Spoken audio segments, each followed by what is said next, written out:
Nice.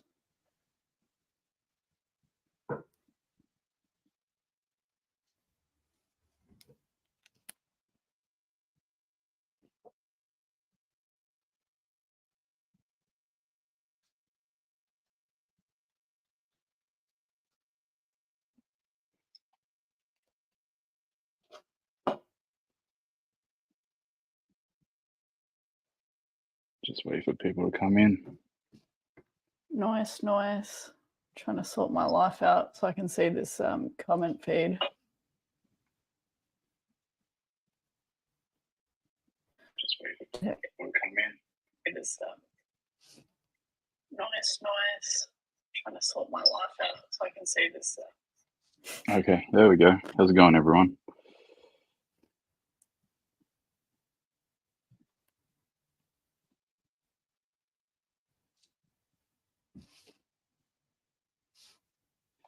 All right, awesome. Here we go. I can see your comments. Jimmy, hi. Courage is the cure. Greetings from Perth. Andrew, wow. Jimmy, love your work. Thank you. 82 people. Here we go. 50 hey, people. I got All right, the feed sweet. now too. We are good. Can everyone hear us? I'm pretty sure Yeah, I everyone can reckon. hear us. Give us a thumbs up if you can hear us. I just want to make sure that we're good, and then we're going to run through this absolute shambles. Hey, I'm so excited. Yeah, you can hear. All right, sweet. All right, guys. So just FYI, we haven't run something like this in a very long time. I don't know if any of our OG followers are tuning in, but we used to run these lives during COVID, and this is where all of this begun during the early protest days. So we're trying to professionalize and make things a little bit more enjoyable, seeing that things have become a little bit more serious in 2024. But yeah, all right, we've got like 200-300 people. All right, let's run it. All right, Amazing. so we want to talk about the communications legislation amendment for the Combating Misinformation Bill. Everyone here already knows what the hell is going on with regards to the bill. So what I wanted to do first is go through and go down memory lane. So memory lane looks like this, and I hope the audio shares as well. So if everyone could just let me know if it does or not. Just before we do that though, just like basically what we want to do is we want to go through the chronology of events that have led us here and paint it into the picture of like what is exactly going on. Because I think when you look at the way that we've been groomed to accept this, it makes a lot of sense into how we strategically fight it as well. So that's the importance of just going, okay, when did it come in? What sort of messaging have we all been receiving? And then how they're actually pushing this from their perspective. And that enables us, I suppose, to combat that within the parliament in terms of MPs and how to approach it. So that's my little, yeah. Yeah, and one thing that I didn't know until I sort of looked into it a bit further was who actually introduced it and what sort of like the timeline of things. So I've looked this up on Grok, just sort of learning on the run because people think that I know what I'm doing. I'm sort of learning on the run and trying to figure this out as best as I can. So I looked this up on Grok with regards to the e-safety commissioner. So the e-safety commissioner was actually created by the Liberal National Coalition government. So this was under the Liberals, and a lot of the debate that's been going on lately. It's kind of ironic to listen to the Liberal Party members saying they are against it, they don't like it, yet they were the ones that created the bill. But not only that, they created the mechanism in which who governs over it, which is the e-safety commissioner, Julie Immigrant. So I find it so ironic, hypocritical, just distasteful. Everything about it I don't like because they claim to be against it, yet they were the one that birthed it. But a lot of people feel like the turning point on the misinformation bill was the failure of the referendum. So this is why I've got this up first. So This is a whole timeline of posts that I've put up over the last 12 months, starting with this one. So I say, like clockwork, the Yes campaign has immediately shifted their attention to the misinformation bill, accusing the likely 60% of people that voted that they got it wrong with their decision. And she is now the minister for the Indigenous community, the federal minister. She has replaced the Alco. I forgot her name, but For entertainment now purposes only, he's probably wrong. Yeah.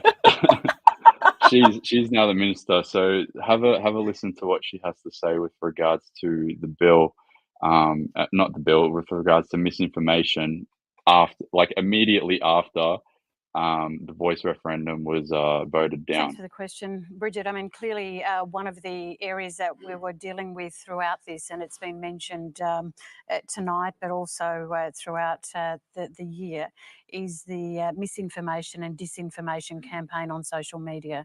I know that as I travelled across the country, I think I spent more time trying to correct misinformation and disinformation out there. And even at the polling booths, you know, you had in places like Mataranka, for example, where you had voters going in thinking they were voting no to fracking, for example. In Tennant Creek, voters were told if you vote yes, you won't get any royalties. So there was a terrific amount of deception on the ground as well as in the social media. So were Australians deceived? Is that your argument? I can only say the places that I'm very aware where it occurred, David, and I've named some of them. I can certainly give you more examples of other places. I would say that that was a large part of the No campaign, or disinformation and misinformation was something that was picked up, and we tried to correct that every time we went anywhere. So, for example, I remember in Adelaide I was asked about how much would people have to pay if they say yes. You know, so questions like that showed me that there was clearly a swirl of activity that was going on out there where, you know, ordinary Australians were made to feel that that's what was happening. Yeah, so the voice, and this comment here is actually pretty much what I was going to say as well. So Jake said the voice was actually a smokescreen to push the term misinformation when it didn't get their way. So it was a scripted botch campaign to lead Aussies to say no. I don't know if it was a scripted botch, but it definitely was a great way to sort of gaslight, in a way, the entire national population, because it was, you know, a national event. The voice referendum. It was a national campaign, so they targeted and basically got in front of everyone's eyes. What are your thoughts on that? I think it was also a temperature check for people. So when they're looking at things like becoming a republic, they want to know the amount of work that they need to do to actually get that through. And I think that, you know, it's funny she's talking about misinformation, but it's more missing information. There was not enough meat in the sandwich in terms of what the voice is, in terms of their argument. It was just yes, yes, yes, yes, yes. But people had very little substance. And so I think there was an element of them trying to see exactly what they could get away with as little information as possible, just to gauge the sentiment from the Australian people. And it told them a lot of information about how we all collectively feel about the government, in terms of our confidence in the government, because really what they were saying was trust us because we say so. And so we overwhelmingly didn't. And then now there's the accusations of racism, disinformation, misinformation. The right side said that people would have to pay reparations, which is all objectively potentially true. And the reason why they can say that, that we're peddling misinformation and disinformation, is because they didn't provide any evidence of either which way our claims would swing, you see. So there was the ambiguity, and that's how they're able to run with this narrative and solidify it. And then, so basically, fast track from this day here. So this was on the day of the voice. So let me just close that. So this was October last year. So fast track a few months into this, not start, but early part of this year, April, we've got the beginning of the social media discussion in the national discussion. So Chris Minns actually formed a coalition with the state premier in South Australia, and he and Peter Malinauskas decided to introduce a conference that was only just about 3 weeks ago for a social media summit. So these were the early days. So this post here I've got from April 16 saying that New South Wales Premier Chris Minns has responded to the Sydney church stabbing attack by stating that if extra Commonwealth laws are required to take down web pages that are spreading misinformation, then that is exactly what needs to happen, and that all community leaders need to act on the advice and information that's provided by the government. So this was one of two incidents where two very high-profile people from New South Wales had mentioned that they wanted their community to get the information from the government, basically word for word. The other person, which I've got up in another tab, was the New South Wales Commissioner, Police Commissioner. If anyone remembers that, she had said, in light of this incident in Sydney, she said that we don't want you guys to get your information from social media posts. Make sure that you get it from our reliable sources. We are the source of reliable information. So I won't play this, but this is sort of like when the national discussion started to ramp up in Australia. After that, we've got our best mate, Prime Minister Anthony Albanese, which was just on the same day. And this is in response to the questions of misinformation. He had started to ramp up the discussion between the e-safety commissioner, Julie Immigrant, the communications minister, Michelle Rowland, and then the federal government, forming a bit of an alliance to start talking about budgets, where they could triple the budget of the e-safety commissioner. They got Michelle Rowland to start running press conferences, which I'll show you a few highlights shortly. So let's run this, and then we'll go from there. So this is a 30-second clip.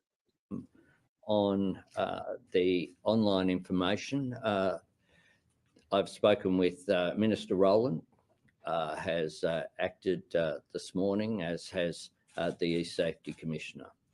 We remain concerned about the role of social media, including the publication of videos that can be very harmful, particularly for younger people who have access. Anyone with a phone essentially can do that. We quadrupled the funding for the e-safety commissioner in last year's budget. We continue to work with the e-safety commissioner and to use what powers at our disposal to demand that material be taken down. And I know that the AFP commissioner and the security agencies are engaged in that as well. We'll continue to monitor it to make sure that these issues are dealt with expeditiously. Just going back to the issue of social media, besides the graphic content that's out there, there's also been a fair bit of misinformation. Are you concerned at a time like this, when there is so much lack of social cohesion, that it can make things worse? Of course, I'm concerned by social media. I'm concerned by social media at times like this, but there's probably not a day would go past I would find it unusual if there wasn't things online that didn't cause some concern. Yeah, so basically he's ramping up the national narrative into the community in light of these incidents. So we had the Bondi stabbing, and then we had the Sydney church stabbing. These were within a few days, weeks, I can't remember exactly, of each other. But yeah, that's sort of like when the national discussion started to ramp up. But also it was completely disingenuous as well, the way that he went about it, because the police already have powers through their anti-terror legislation and even through public health orders, for example, back during COVID. If they want something removed in the interest of national security and public safety, they can do that. They've got a direct line to all of the social media companies. for that exact reason. So the idea that they would need to branch out their regulatory abilities in order to achieve that goal is a complete lie. And we know that from having multiple large accounts deleted in the name of public health and safety. But then also, if you remember the Bondi incident as well, there was a lot of disingenuousness surrounding, it being portrayed as an attack on women, which was really, really horrifying when you look at the individual being a known schizophrenic as well. So there were so many things you could see in the way that they were manipulating the public to believe this narrative, as though everybody is sitting around being an Andrew Tate in the basement, waiting to go out and stab women, when in reality it was more a reflection of our failed mental health system rather than anything else. But the way that they were able to spin that was very scary, and it shows like why this is indeed so concerning. Yeah, so I just want to quickly go through the rest of this timeline because a lot of us already know it, but it's interesting to sort of revisit it because we're coming to that crossroads now in a couple of weeks with the vote. So we've got here Prime Minister Anthony Albanese, 18th of April 2024, suggesting that whatever powers are needed for authorities to crack down to spread on to crack down on the spread of misinformation, disinformation, hate speech, etc., would be used to ensure harmony is restored in society. And one thing that I really hate about this harmony restoring in society is that they started to allocate portfolios to certain ministers in the cabinet to say, hey, you're going to be a social cohesion minister, so minister for social cohesion for the Jewish community, minister of social cohesion for the Arab community. They just create these random portfolio titles for people in the cabinet. They create more layers of bureaucracy, and then by the result of that is more layers of surveillance on us. So that happened, and then this is what I was just touching on earlier. So we had the police commissioner of New South Wales saying that Karen Webb goes that misinformation is being spread online in the aftermath of the 2 Sydney stabbing attacks. There's misinformation being communicated across all of social media, but be assured the police will be your source of truth. So I want to play this because this really hit home for some people. Yeah, they were like, this I can't was a believe a pivotal police moment. officer actually said this. I also want to stress that there is misinformation being communicated across social media, and people should not share any of that information. The source of information should be from police and law enforcement authorities, and if people have concerns, they should check our websites, our socials, and any other direct news from law enforcement about current information. If we have current credible information about any risk or threat to the community, we will let them know. We will share that with the community. So please be assured that police will be the source of truth and not social media and misinformation. Yeah, so, and it's interesting, we've come to this turning point, this crossroads right now, just after the last couple of days with the US election. I've seen a lot of people seeing and talking about Elon Musk. I'll actually try to bring it up. He's been really interesting in his dialogue. He's been saying, I think one of the first posts that he put up immediately after the election result was he said that the community on social media are now the people that should be the news. I reckon if I type in news, it should come up. But what are your thoughts on that dialogue?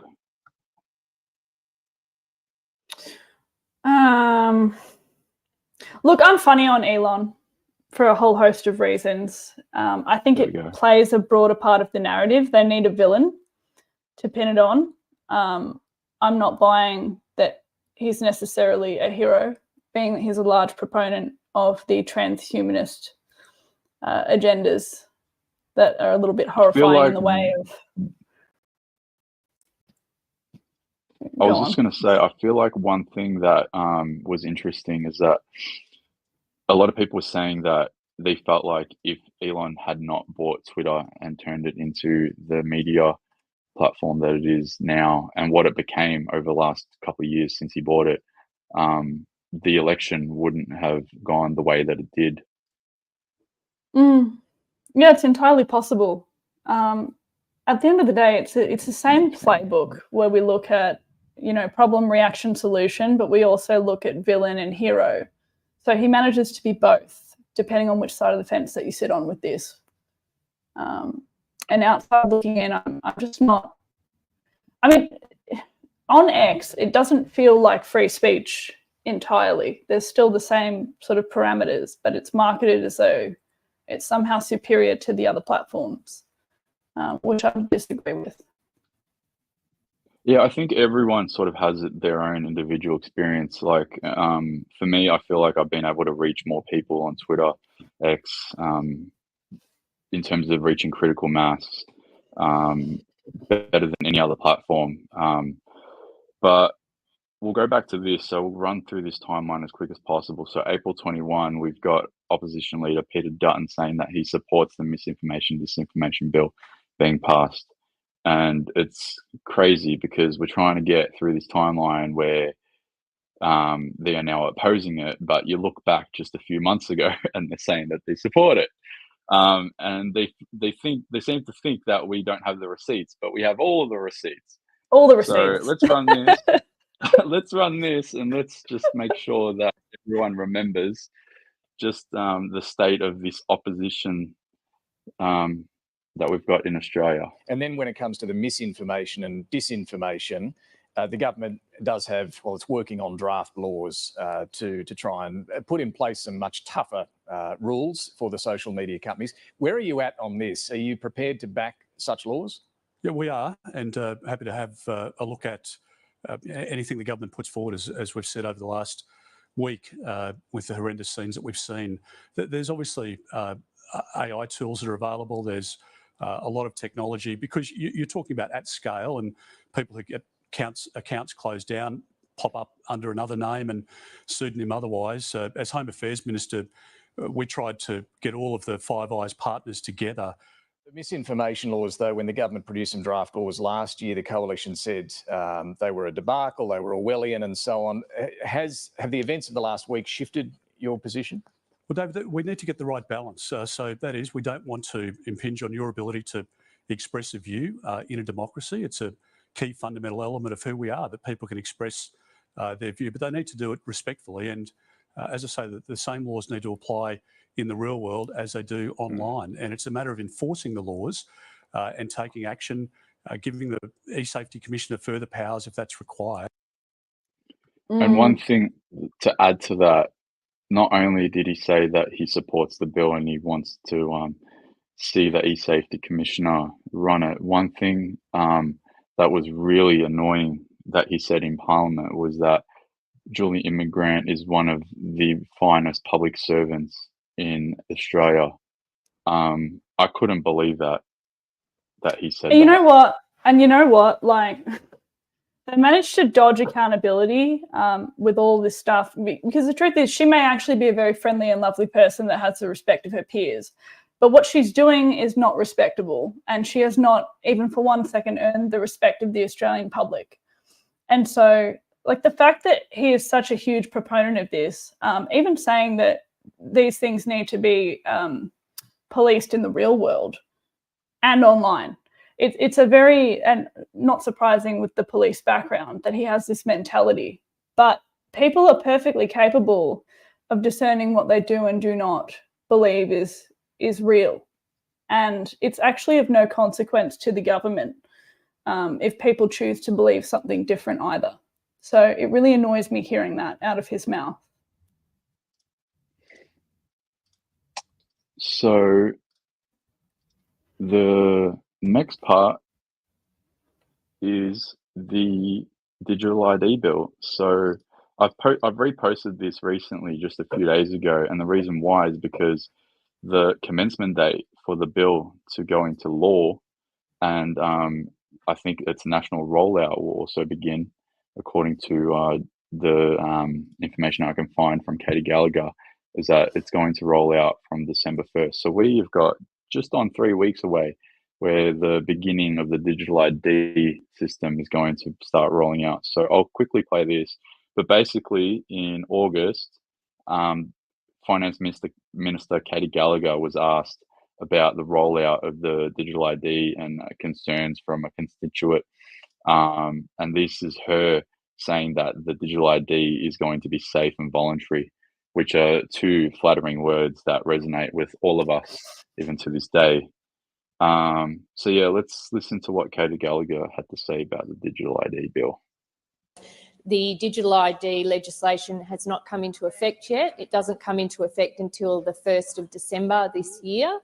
The law is very clear that there must be alternate ways provided for the community to engage with government. That has been made very clear across government. And I would say if you want to forward me that constituent, I would be issue, even if it's de-identified, I'd be very happy to look at it, but we have been very clear. It is a voluntary system, it is a safe system, it is a secure system, and it's simply a means of verifying yourself in a way that gives you control of your own documentation. Yeah, so it was just stunning to me that she would describe the digital ID to be safe and voluntary. Those two words that resonate with us and give us chills down our spine when we talk about these things, because of the COVID. I don't know about you, but the main thing giving me the ick at the moment is I've been very clear. We've been very clear. We couldn't be any more clear. Clear. But they're actually saying nothing.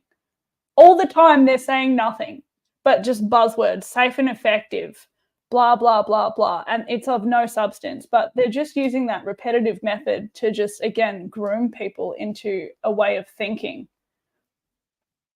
Yeah, and not only that, they're not only not being clear, they're using these words to propagate as if they are being clear, as if they are being informative, as if they are trying to let the community know that they have their best interests in mind. But then when you've got people like myself, especially, I feel like, and yourself for that matter, and a lot of the people that follow our pages, they know that the reason, like, I think one thing that I really enjoy out of posting and watching this content is that the captions that I put up, I put it in a way that I use as much layman terminology as possible so that other people can understand it, but also I try to like break their narrative so people understand what they actually mean with the words that they use and say. So I'm trying to use my discernment in the captions to let other people that see it know what they actually mean. And so I'm not a big fan of the term gaslighting, but I will say that, you know, 9 times out of 10, it's not that anybody is unintelligent for not being able to understand what's going on in government and in media half the time, because what they do so strategically is interlay different concepts. So even Dutton with Julie Inman Grant, right? We're having a grievance with what she stands for and her job and why she needs to be there as an unelected bureaucrat. And he's praising her on her professionalism, dodging the issue. And there's a lot of that where they will answer a question that is a separate question entirely and expect that to fly and reiterate that they've been very clear when they're just not actually connecting the two concepts. And so it is not a surprise to me, and there's no shame either in not being able to track what's going on or even barely caring what's going on because there's too much noise. And I think, you know, in our own discernment and in our spirit, we reject disingenuous noise by nature, which is really the difficulty when you go to fight something like this anyway as a collective, because you've got to convince people that it's worth the effort to come to the table and start actually kicking them in terms of what they've said and what they've gone and done in terms of contradicting themselves. So it's very difficult. It's a real exercise of mental gymnastics. And so, yeah, I appreciate everyone that still cares about this and is willing to put the effort in to contest things like this, because after the last 4 years of the billion-dollar propaganda machine, it's a surprise any of us can be bothered for it, really. Yeah, I agree 100%. So we come to September just a couple months ago, September 12th. We've got Communications Minister Michelle Rowland introducing the Combating Misinformation, Disinformation Bill in the House of Reps. So this was the rollout, the beginning of this bill starting to go through its process, and it had its second reading earlier this morning / this afternoon. So this was the first part. This was the step before today and yesterday. So anyone that's been following, this is the introduction of the bill just a couple of months ago. Government business, notice number 2. Communications Legislation Amendment, Combating Misinformation and Disinformation Bill 2024. I thank the Clerk. The Minister. The Communications Legislation Amendment, Combating Misinformation and Disinformation Bill 2024 will amend the Broadcasting Services Act 1992 to protect Australians from seriously harmful online mis- and disinformation. The bill also makes consequential amendments to the Australian Communications and Media Authority Act 2005, Telecommunications Act 1997 and the Online Safety Act 2021. In January 2023, the Albanese government committed to providing the Australian Communications and Media Authority with new powers to create transparency and accountability around the efforts of digital platforms to combat mis- and disinformation on their services, while balancing the freedom of expression that is so fundamental to our democracy. This bill delivers on that promise following an extensive public consultation process on the draft legislation to ensure the ACMA powers meet community and industry expectations. Okay, so the bill was introduced, and then shortly after that, she ran a whole bunch of media campaigns and / appearances, and this was one that was very notable for me because she says that the Misinformation Disinformation Bill is going to protect democracy. So we know this, 1984, George Orwell. It's been said so many times, especially in the last couple of days in the House of Representatives. 99.9% of the time it's come from Liberal Party people that are commenting on it in their 15-minute speeches.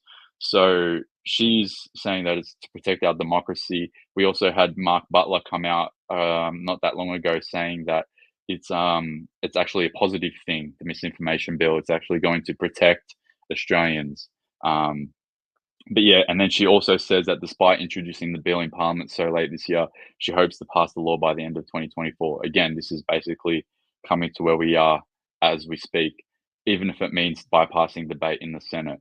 So I want to quickly run that, and then we'll start to bring everything together, especially with that wording in particular with regards to bypassing debate in the Senate, because that's something that we want to chat about. This is very important for Australians. It's important for our security when we've got our top spy saying that mis and disinformation poses a threat to our democracy. We also have the head of defence saying the same thing, our regulators saying the same thing. And we know that some 75% of Australians are concerned about the harmful impacts of mis and disinformation. This really goes to not only protecting Australians, but protecting our democratic way of life. And when will you introduce the bill, and when do you expect it to be passed? When do you want it passed? I intend to introduce it in this sitting.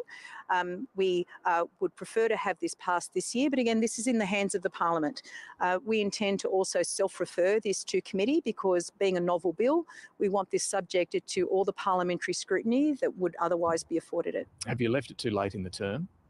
I think what's important here is that we have done the hard yards in terms of consultation. We released an exposure draft last year. We consulted widely on it. We made, even in January last year, our decision clear that we would legislate in this area. This is very important. Yeah. So it got introduced. She done a media run, and then we are almost to the present time.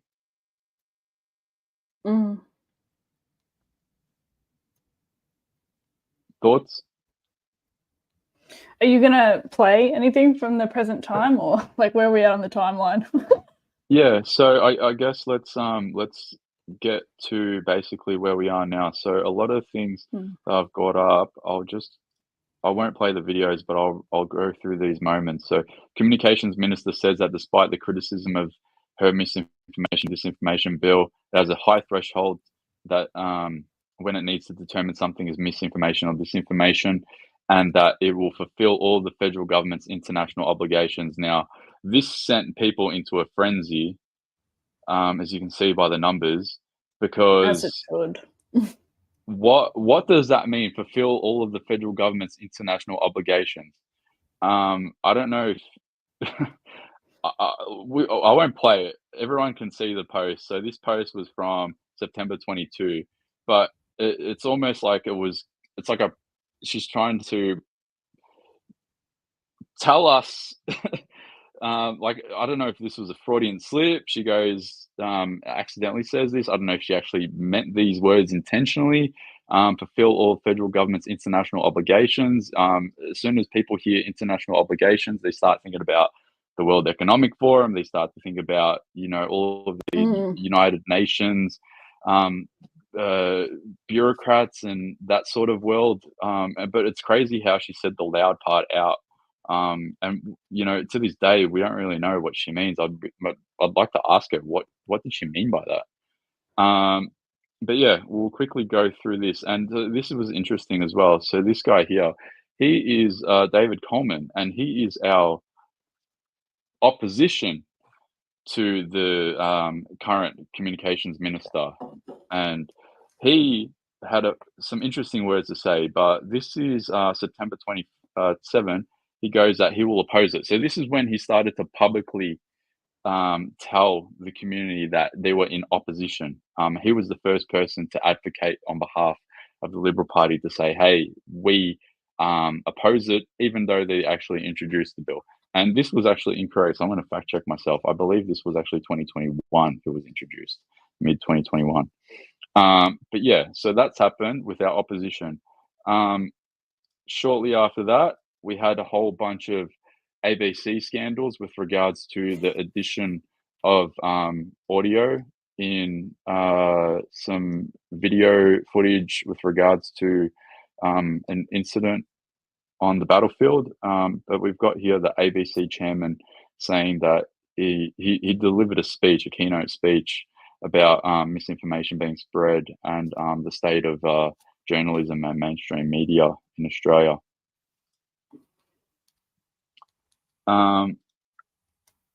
September 18, so we're getting there. Communications Minister Michelle Rowland has confirmed that ACMA will accept its recommendation to become the enforcement agency of the Combating Misinformation and Disinformation Bill if it becomes law. So back to the video just earlier, she said that we're taking it through all of the relevant steps that it needs to go through. It's going to go to committee. We're going to give the community only 7 days, but they gave us 7 days to send submissions. And then they said to ACMA, hey, we would like to get a submission from you, and we would like to know if you would like to accept the responsibility of oversight on this bill if it passes. What do you think ACMA's going to say? Are they going to say yes or no? Bloody premeditated. But also on that, how many of the submissions did they publish again? What, like 90 or something out of how many? I have that here. So submissions received by committee. So I've been told ballpark there might be 20, 30, 40. I'm estimating there might be 40 to 50,000 based on all the campaigns that multiple people had run over that 7-day period. But if you look through this, and this hasn't been updated in weeks now, this has been stuck on 98. And the really nauseating thing about it is that if you sort it by individual and organization, one thing you'll notice is that they've only got 4 individuals. And look who they are. Dr. Nick Coatsworth, another MP, 2 MPs, and then Miss Stephanie Eaton. I actually don't know who that is. If we look her up, the electoral officer for Australia. So the 4 individuals that they've highlighted submissions for so far for the misinformation bill are all MPs, not one of them, or former MPs. They are not people or government officials with Stephanie. They are not people that are actually in the community like us. Yeah. Just absolutely stunning that it's been, I think, 3-4 weeks since submissions were open and closed. They've only uploaded 98, and there's only 4 individuals. It's kind of unbelievably embarrassing. But what are your thoughts on that? Oh, I think it's on purpose. Everything they do is on purpose. There's no incompetence here. They don't want to give people such a vast resource to see, you know, whether it's academics or whatever else that have put submissions in, legitimate organisations. They don't want people having access to all of that information to see, or to be overwhelmed rather, by how much information is coming in. I don't know about you, but I feel like I'm ready to explain the thick of it.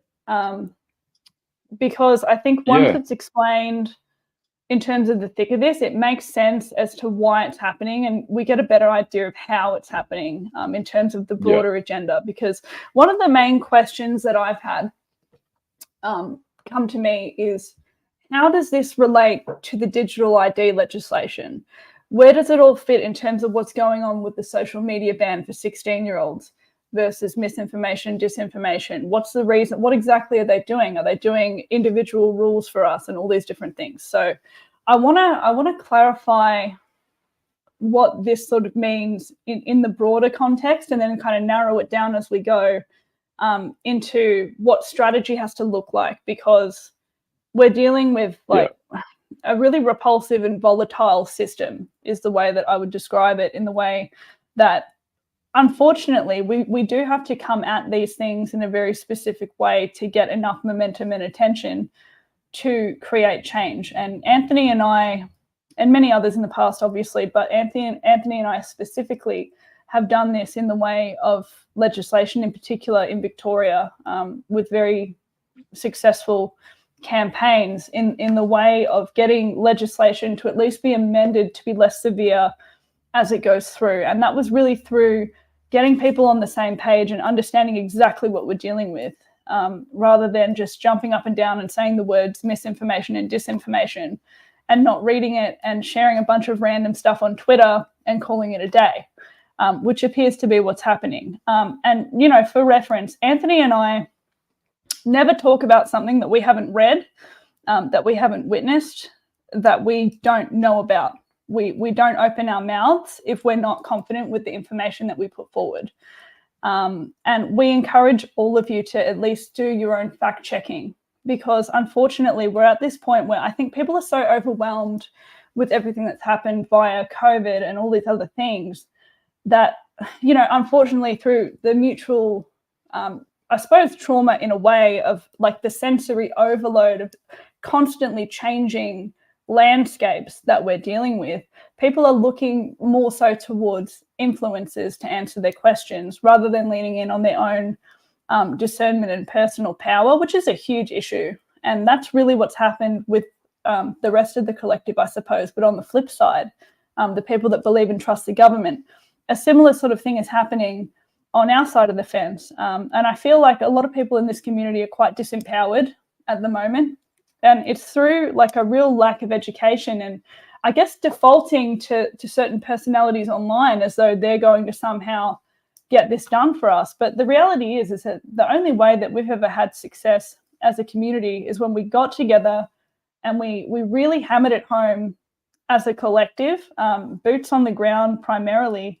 But in terms of like education campaigns and all of these things that happen in such a way that they're successful, there's a very specific algorithm for that. And it requires people to be able to, you know, competently feel confident to reach out to their fellow human beings and educate them about the material. Because 1 or 2 people online, it's not going to get the job done. Like this has to be a mass effort.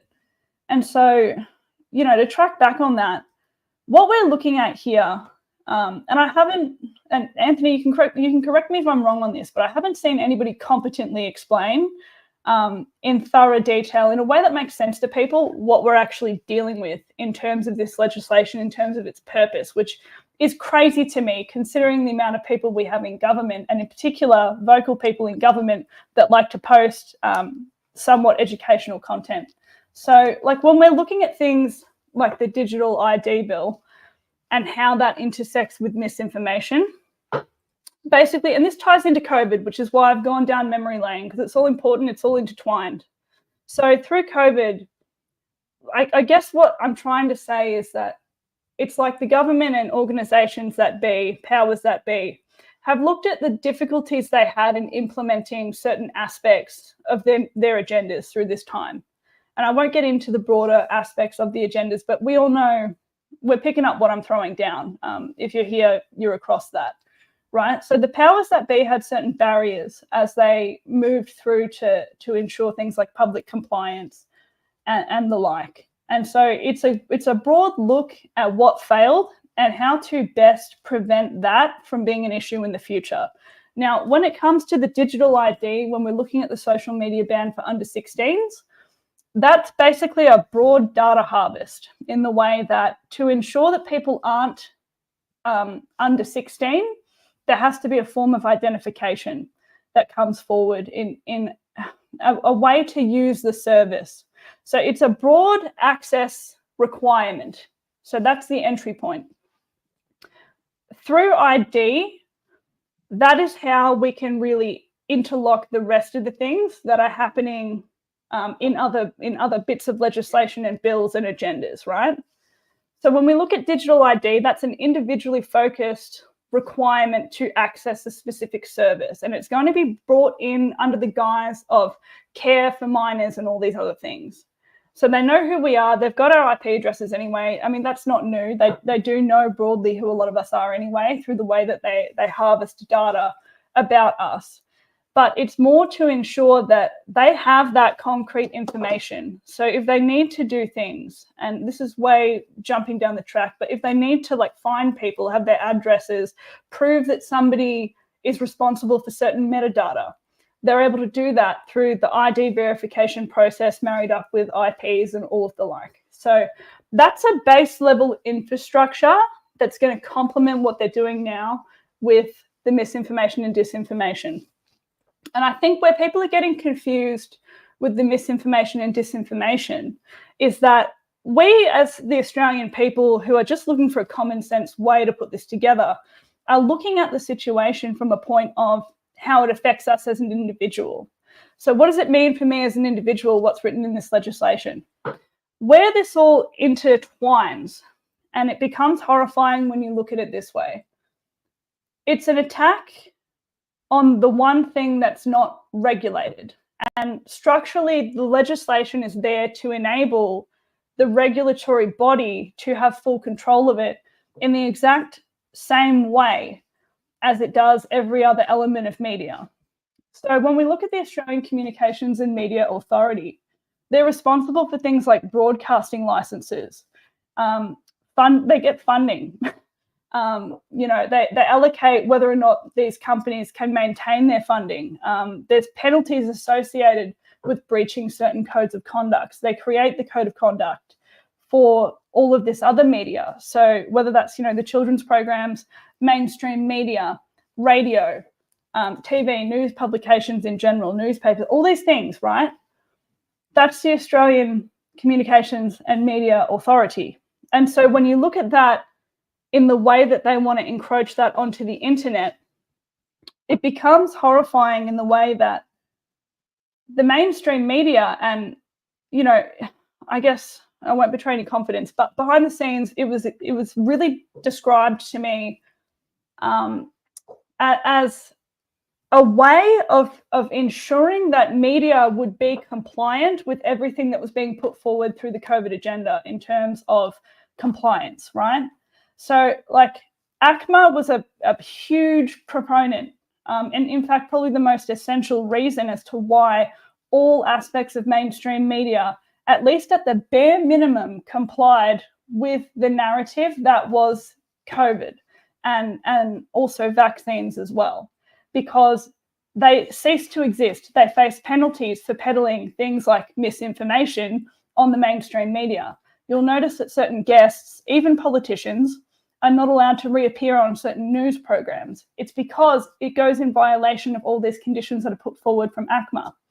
And so when you look at that, what the Australian government's trying to reliably do here, and obviously powers that be in the bureaucracies, is default the internet in Australia to this same regulatory body, so that people like Anthony and I, independent media across the board, there's so many of us, but we can then be held to account to the same regulatory standards. And so when you look at the legislation in the Misinformation and Disinformation Bill, the reason why it's not landing and making any sense, and I think the reason why people are failing to explain it, is because what we're talking about is we're talking about enabling one entity to control a service. We're not talking about one entity just sort of individually controlling us. Like, what it more realistically looks like is terms and conditions placed on social media providers. So X and Facebook, Meta, they're going to have a whole host of new requirements in the way of which, you know, our government and bureaucracies can interact. And so it's not so much... I was speaking to someone about that earlier today. There's someone that I spoke to about this. I spoke to a couple of people about this, and I saw dialogue on Twitter about this today. People feel like because Trump has now become the president-elect, and now he's gotten an alliance with Elon Musk, and also there's a bit of a crescendo with Mark Zuckerberg, the CEO of Meta. They believe that because of this now being the new era in America, they feel like Meta but more specifically X and Elon Musk won't even comply with the bill. So they were saying that even if this bill does get passed, the big global companies that they want to target, which is X and Meta predominantly, this bill might not even have the teeth that they think it has. They feel like Elon Musk has dragged them through the courts over the last few months, and the e-safety commissioner has had to drop the case against X because there were a whole bunch of variables that they didn't account for when they presented this case in the federal court. So I feel like there's this narrative. Yeah, go. Yeah, so the way that intersects with Australia, America has more protections over their freedoms of speech because we in this country do not have any reliable human rights legislation that's able to be upheld other than in very specific contexts. So what that means is we don't have a Bill of Rights. So there's no implied freedom of speech over us. But when you look at taking this, you know, on an international level, you cannot hold people with much better human rights to the standard of Australian citizens because they have greater protections than what we do. So it's unreliable. It wasn't able to be enforced in the way that they'd hoped, and they knew that going forward, I believe. But when it comes to Australia, like Elon may not comply, for example, but they're still able to geo-block things in this country and create penalties as well. And it depends on the way that they structure their penalty units for this specific thing.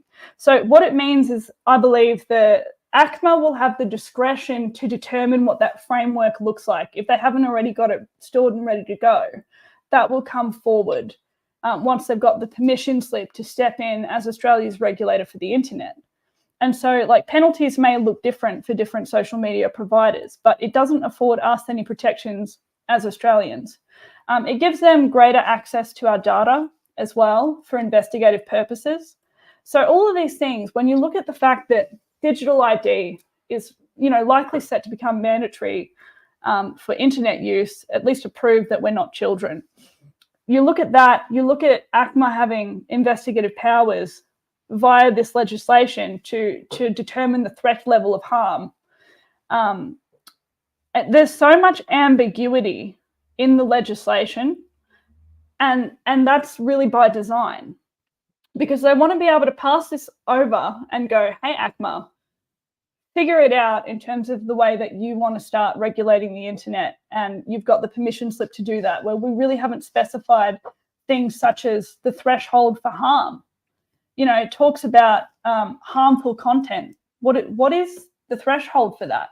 That's very important to establish that, because really they can just make it up as they go along. The government and media already control the cultural temperament for what is socially acceptable. And so when that is not defined, we have these grey areas. And these are things that have come up, in particular, the Law Council of Australia brought that forward as well. Also, the exemption there for government-approved content, all of these things. There's no limit on ACMA's enforcement power because it's not written there. So all of this ambiguity is going to be weaponized. Once this legislation is passed, it's just a giant permission slip for them to regulate how they see fit. And so what it looks like is just ease of access for account deletion. So at the moment, within reason, there can be a request put forward to the social media companies and they will delete content or block certain content, like we saw with the stabbing of the bishop. And they can do that with their existing law enforcement legislation. And so, you might sit there and think, oh, what's the difference between that and this? Well, the difference is that there is some burden of proof required if you're going to go and manually start deleting people's content or removing certain organizations. Like, it's got to go along the lines of bullying and harassment. And when you think about this in context with, I would say, the many women that have had issues with stalkers online, for example, the burden of proof is somewhat there to the point where they can't just go in and say this person is harassing her and then charge him accordingly, right? So it's like the transfer of these independent bits of Australian legislation that allow the government to step in and do certain things within the internet space. The transfer of that over to ACMA means that the discretion is really, they can do whatever they want, really is what I'm saying, through that. And it's a permission slip for them to do that in a way that doesn't ensure any transparency for us as Australians, because, again, it's bureaucracies behind the scenes. So an example of this would be that Michelle Rowland is there to, say, appoint the chair of ACMA and all of the board members, but is said, even though she's the communications minister, she's said to have limited interactive ability within those committees, right? So it's the ability to pass the buck and say, ACMA's done this, we semi-know about it, but it's their decision, they've been appointed to do it. Similar to what we saw with Julian McGrath. So what they're doing broadly is laying mass infrastructure to be able to do what they want. It's not about us as individuals and the way that we necessarily use the internet. It's their ability to come down hard on Facebook, Meta, X, etc., and to be able to find them and to restrict certain content and demand that they use their AI tools to block certain content and to proclaim things as being misinformation or a threat to democracy, some of their favourite terminologies. And so when you look at that, ACMA can just then slap them with a content warning and say, hey, you've failed to remove this, you're about to catch a fine, or whatever the escalation process may be. Social media companies are obviously going to comply with the Australian government because they'll be subject to those fines and penalties, whatever they may be. You can rescind broadcasting licenses, like I said earlier. So Australia loves to regulate everything, really. We are so over-regulated. I don't know if anybody saw the meme about the Panadols and how the amount of Panadols in a pack has gone down. And that's how regulated we are. So it is no surprise that, through all of this process, they've looked at this and said, we need to regulate the internet and we need a seamless way to do it. And we need a foolproof way to do it in the way that if we say a certain individual is harmful, we actually know who we're pointing at via way of the digital ID. And so all of it very beautifully intersects into being a very boring online environment. And, it's particularly concerning when we look at things that happen on an international scale and people trying to expose certain violent acts. I mean, even the bishop's a great example. Trying to block that aspect of truth is very dangerous. because they can really peddle whichever narrative they see fit.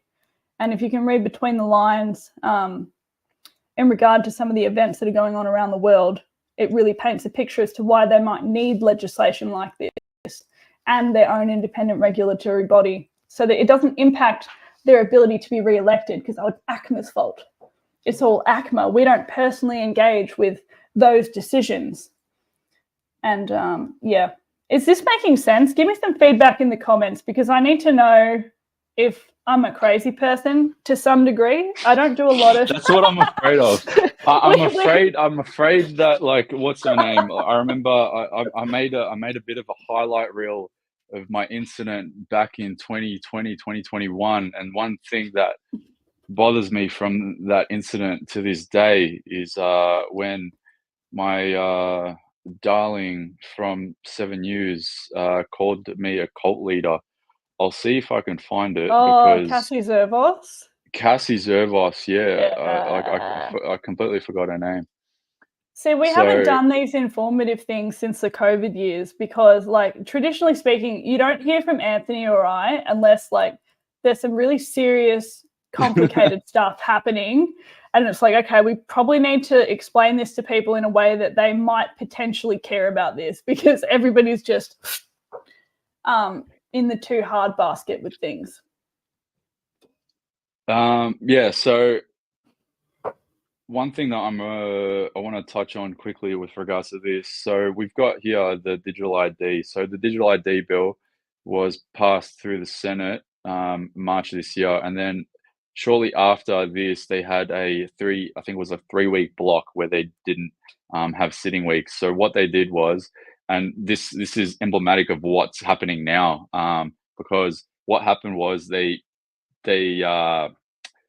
guillotined the debate. So they said, we've got a time limit on debate. We can only have a certain amount of people speaking, and then we got to get this to a vote. So they guillotined the debate. And then after that, once they passed it, there was a 3-week block, I think it was, where there was no sitting period. So we couldn't do anything. Like, they just passed it, and it's like, nah, everyone's taking a break, pack your stuff, take a 3-week break away from Canberra, go see kids, enjoy your time. And we couldn't sort of intervene legislatively anymore. It was done, dusted, and that's what they're going to try to do here. So what happened back in March with the digital ID bill? So they passed it through the Senate. They guillotined the debate, and I feel like this is exactly what's going to happen timeline-wise with the misinformation bill. This is almost going to be identical. I'm telling you right now. Like, record what I'm saying right now, and then fast forward to between the 25th and the 28th, the last few days in the sitting calendar, and it's going to be exactly what I'm saying now. So the guillotine debate, they said that there was a time limit. We have the 33 senators here that voted yes on the digital ID bill. A big bulk of them were Labor Party senators, which is no surprise. A whole catalogue of Green senators voted for it, and then the independents, the ones that we need to appeal to and campaign to and hope that they listen to us and vote against this, and put a block and actually provide the checks and balances that the Senate is supposed to be, in terms of not the balance of power, the framework of Parliament legislatively. So this is what happened with the digital ID bill, and I was talking about this with regards to the Greens specifically. So one thing that we know about the Greens is that they all vote together. So I think there's probably 11 here. So 3, 4, 5, 6, 7, 8, 9, 10, 11. Yeah. So Greens in a block of 11, they all vote all together. So what I'm thinking is going to happen with the misinformation bill in the Senate, once it passes through the House, is that they are going to try to cut a deal with the Labor Party. And this is where the party politics overrides what the constituents want. So all of these senators, the Green senators, they're not going to vote based on what you guys want. If you live in districts where these guys and girls are your reps, they're not going to listen to you. The bureaucracy in the Greens in this context favors what deal they can cut with Labor. So the Greens are self-interested parasites that only care about themselves, basically. Yeah. So I feel that I fear that their decision is not going to be predicated to what anyone in what any of these constituents of the Greens say to them. I feel like it's going to be heavily predicated on the deal that they get legislatively with Labor Party. And one thing that I do remember, I don't have the notes on it, but I did hear it in the news, and then also through Parliament. There is a bill that the Labor Party is trying to pass. I believe it's like a housing bill, but the Greens want an amendment to be passed. So they are disputing on trying to get their amendments or their legislative policy passed. So they are saying we won't pass bills like this that are before the Senate unless you guys say, hey, we'll pass a bill and we'll vote yes on something that you guys need in the Labor Party. Are you with you're done on that? The Greens and stuff? Yeah, cool. Yeah. Okay, so broadly, a few things. Things that I would like to see happen, just based on realistically how I think this is going to go. I think there's serious wiggle room for us to push both the Greens and the Independents into demanding a set of amendments in order for it to pass. I think it will inevitably pass, especially with the push and pull that the Independents and the Greens seem to have with the Labor Party, and unfortunately they've got the majority. Like there's no denying that. But it doesn't mean that we're entirely stuffed here. So what I would like to see, and Barnaby Joyce touched on this, and he's actually been great through all this. Shout out, Barnaby. He said that if they go forward with this, they'll take it to the next election and win, and that the people will vote for them, not because they like them, but because they really don't like either of them, and they've got a distrust for the government. And I'm 100% on board with that.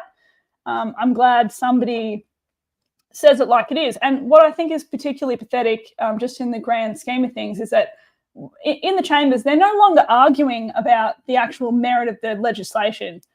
All they're talking about is whether or not it's going to impact people's future electability, because that's the truth of it. That's all these people actually care about. They really do not care about the stuff that's in front of them beyond the fact that that's what they're meant to do and that's what they have to do. So the good thing is that if we make a point of pushing for certain amendments, like, no, we don't want the bill, here are the things that we are concerned about, it's going to make a world of difference in empowering even the Greens to ask for certain clarifications on things. And so I think that's the direction that we need to go, and that the Liberal Party can finally pick an issue going forward into the election, once it probably does inevitably pass, that they will reverse the misinformation, disinformation bill, or at least reform it. But again, I don't even know if I'd hold them true on that, because the powers that be, I believe, really want this to happen because of the amount of power that is afforded through ACMA. But in terms of what we can do, I won't touch on the ins and outs of what's happening overseas, because I don't personally have an opinion, but the only reason I don't have an opinion is because I think that there need to be people in this space that can very staunchly say, I am Australia focused. It's not that it's too emotional for me, or, I'm logically incapable of picking a side on that. It's that we need to be able to remain objective on certain things. But in regard to the Middle East and all of the display that the Greens have been jumping up and down with surrounding that, that's a pathway in terms of pushing for certain amendments. So if you happen to be on the side of the fence where you are concerned about the censorship internationally and how that pertains to certain conflicts, you'd be able to approach the Greens about that, because that's something they're quite sentimental about. And I would encourage you to do that, because self-interest and being forced to die on the hills that they've put forward by the way of public scrutiny and pressure is probably the only way to actually get through to the Greens. And so some of the proposed amendments, at least like what I've written down, is what I would like to see amended, at least so that there's room to fix it before we just kind of dump a whole bunch of power onto a regulatory authority and call it a day. So I would like to see the definition of serious harm refined. I think that harmful content and content that's a threat to democracy, that absolutely needs to be defined. And when we look at things like international footage and things that have gone around, right, serious harm could be perceived as not showing people certain footage and whatnot. So if you can read between the lines on that one. This is something that we spoke about earlier. So you guys ran a campaign in Victoria and forced amendments on the pandemic bill that was then legislated and passed into law in Victoria in 2020. What do you think is the way to attack the ambiguity of the misinformation bill that we're all so concerned about, to get a member of parliament to say, hey, we want these amendments made, and we want these amendments made so that they take away all of the ambiguity with certain terms like serious harm? How do we do that? So how we do that, and anyone who's asking you to go to their website and input your email so they can automatically send one, don't do that. A couple of reasons. It will go directly to a spam folder because it's not a unique form of contact. There's no unique wording. As a collective, we're going to have to just really do our own personal heavy lifting on that one and word it in a way that makes sense to us. Even if you're saying, I don't like that there's no definition for what harm is, why can't you tell me what harm is? Why are you trying to pass a bill for something that is too unclear? These are things that when you send that to a senator or sitting member, whatever, they can reasonably say, well, look, my constituents are confused about this. I think that we, by overwhelming majority of the concerns that we've got, we really need to actually ethically narrow down what these terms mean before we go forward. And it's not because the government doesn't already know about it. They know what they're doing. They know exactly what they're doing. And the burden is unfortunately on us to raise objections with certain things. So defining what serious harm is, in particular, what the threshold for harm is essential for this. We need that clarified. So what is harm? What is the threshold for where harm becomes an issue? Is it psychological? Is it physical encouragement of violence? All these things. Grey area, we cannot work in that space. We need to limit ACMA's enforcement power. And it's not to say that they've been explicitly given an immense amount. It's that they sort of have, but sort of haven't, because it's unclear. There's no limitation that's put forward in terms of how we would even personally hold ACMA to account beyond their accountability to be put in front of a parliamentary committee. But in my opinion, it's not good enough. I think there needs to be a level of transparency and a mechanism for people to contest certain decisions. So, you know, ACMA just being able to go ahead and delete something, in particular if it's an organisation, not an individual, there needs to be a level of recourse for the public to be able to contest that decision within that regulatory body. And that's not in the legislation. There's obviously going to be the parliamentary interventions, as with most things, regulatory bodies. But we don't want to see a repeat of, say, like the Woolworths and Coles inquiries and the Qantas inquiries, where it's just a bunch of lip service and we get a couple of pretty good clips of our senators being upset with them, but the corporate buddies and them, their own little, whatever it is they're doing, exploiting the public, doing whatever it is they do, continues on its merry way. We don't want to see that. There's no real major consequence that's really been put in front of people anyway from all these inquiries and committees. So we the people need an ability to interact with ACMA as a regulatory body if this is to occur.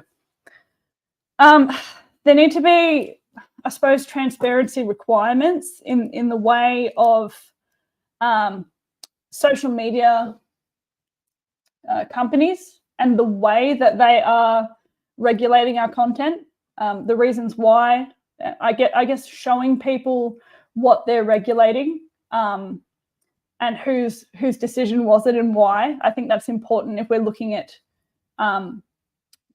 us being justifiably upset with the situation. We need to be able to pinpoint exactly what we're upset about.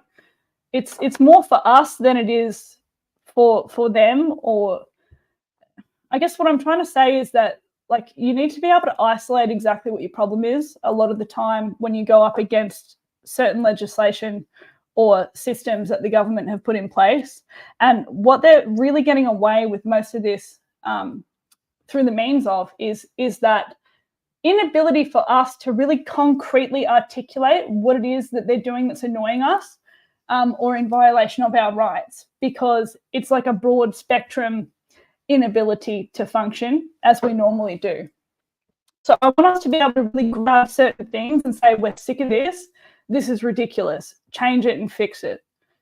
Yeah, and one thing timeline-wise is that, so the current status of the bill, just so everyone knows, because I had not posted an update, but just for context and clarity, the House of Representatives had adjourned, I think it was around 4:30, 5 o'clock this afternoon. They have completed their second reading, and they have said that it's ready for its third reading. So amendments were presented by Adam Bant, and then I think it was Zoe Daniels as well. I believe Adam Bant's amendments to the bill were completely voted down. I'll actually bring it up because it was quite hilarious when I was watching it live. So yeah, thank you. I lost that tab. a lot of things that people don't know that I do behind the scenes, but I actually sort of figured it out by accident, is I bookmark and have all these tabs open. So whenever people ask me, hey, where do I find which minister voted for what? This is what you do. You actually just go to Google and you type in House of Representatives and then look up divisions. So divisions are when they can't come to a decision on whether they vote yes or no. And then you've got the Speaker of the House that says division required, ring the bells for 1 minute, ring the bells for 4 minutes. And then they go to a division. You have a minister or certain number of ministers that represent the yes side and represent the no side. And then they go move to which side of the chamber that they want to vote corresponding to that legislation, and then they'll come to a decision. So there was 2 of them, and I'll show you here. So Adam Bant brought his one in, and I actually don't know the detail of it, so we can go through it together. But I got an absolute slam dunk no. So it was 60 no's, and when I was looking this visually, it was hilarious because you look at the chamber, just imagine there was 5 people here, including Adam Bant, and then there was 60 ministers on the other side. I like everyone except the Greens. Dying of laughter because it just looked so embarrassing and humiliating for him. Like, take the context of the bill and like how crazy and nauseating it is. Just visually, it was spectacular viewing. But he did present a bill for an amendment to the Misinformation Bill, and I actually don't know what it was because I still to this day struggle to understand exactly what some of the terms are in these proposals. I'll see if I can bring it up. I can translate that for you. Pretty across their bullshit. All right, so but I've got it here. You've got it? Yeah. Okay.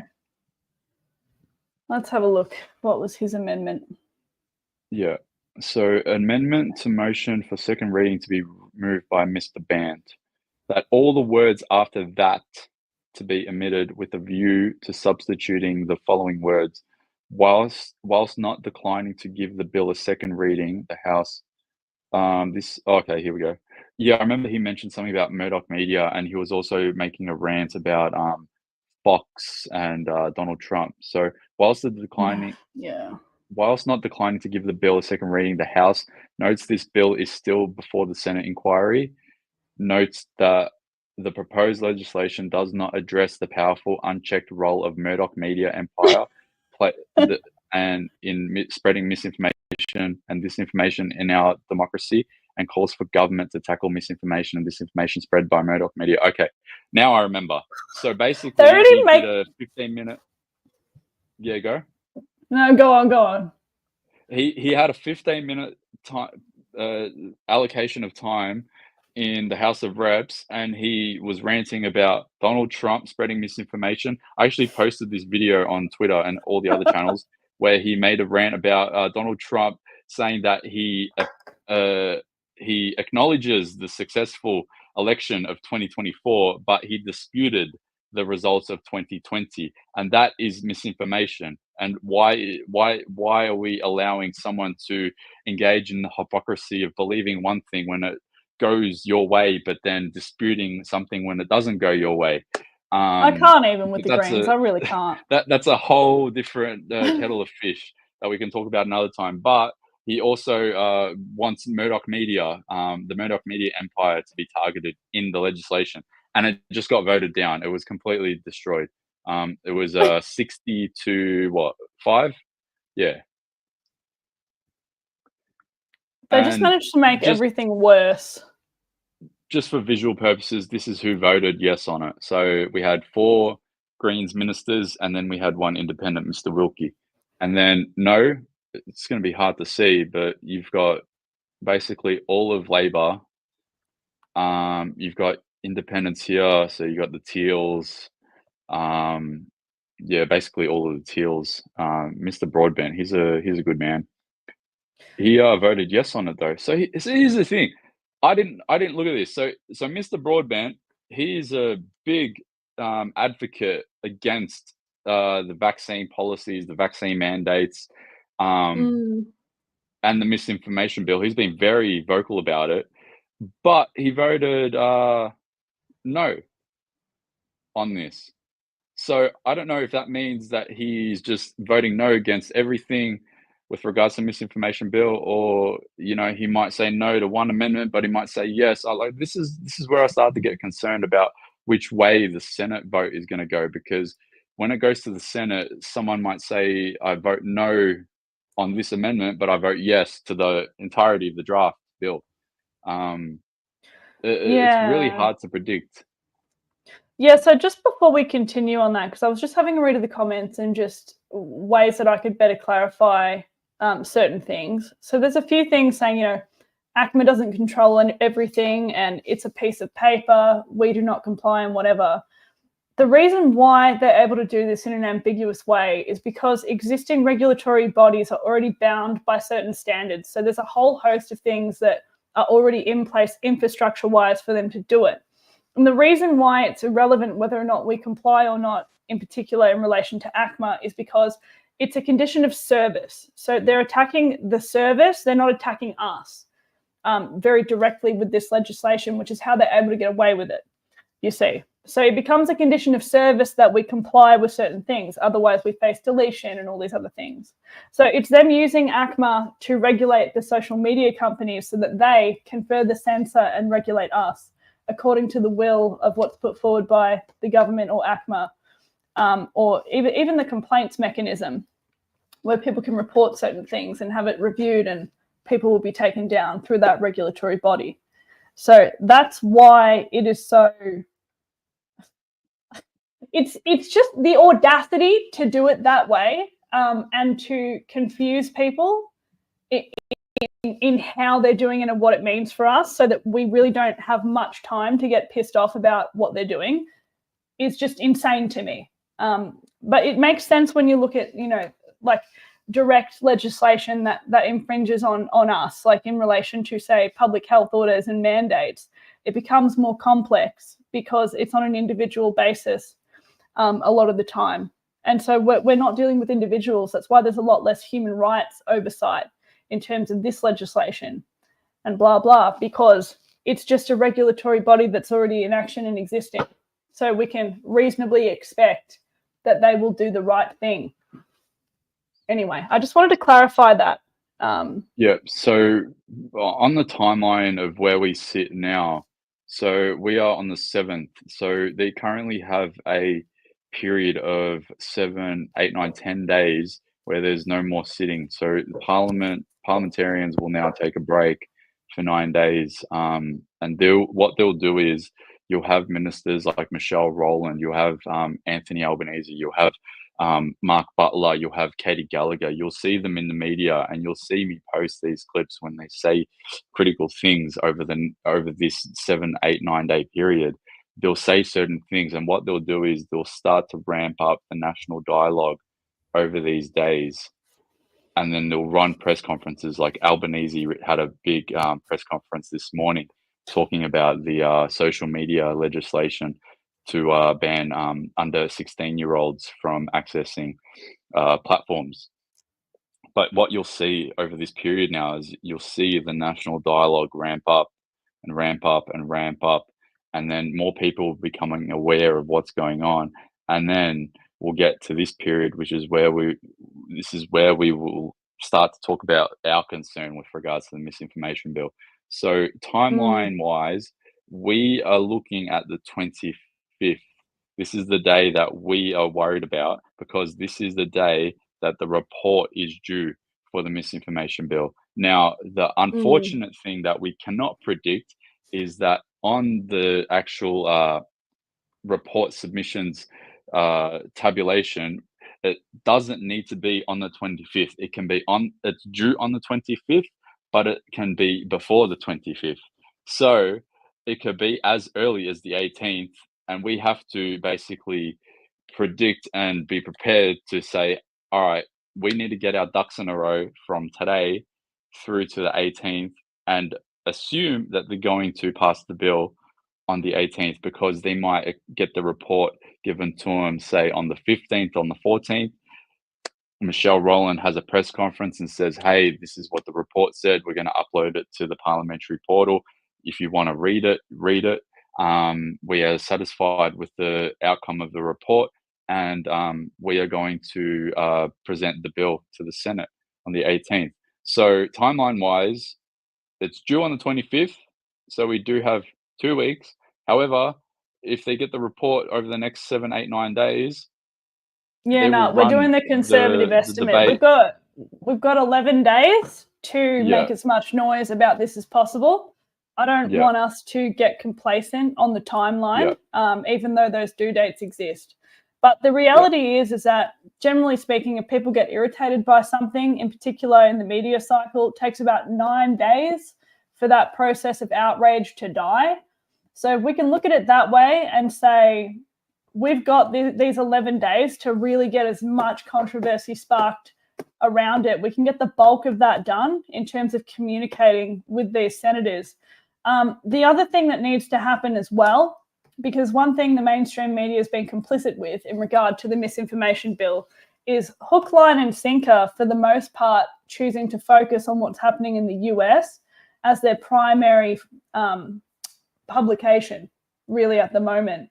Whilst this has faded into the background, it's been reported on, but it hasn't been reported on in the way that it needs to be reported. And so every news broadcasting company, whatever, they have newsrooms where the public can email the newsroom and request and bring to their attention certain things that are problematic. I would like to see people have, the audacity to email the newsrooms and be like, why aren't you covering this? And why aren't you covering this in detail, so that people actually know what is being pushed through the parliament and what it means? So I think what we're going to do is we're going to work over the next few days to come up with a very refined strategy on how we're going to amplify our concerns about certain parts of the legislation to hopefully, and this is probably going to be the best case scenario, because I know a lot of people are working on the assumption and hope that this bill is going to be voted down. It's like we're gonna get our way I'm actually operating, and I think everyone should operate on the assumption that this is 100% going to go through.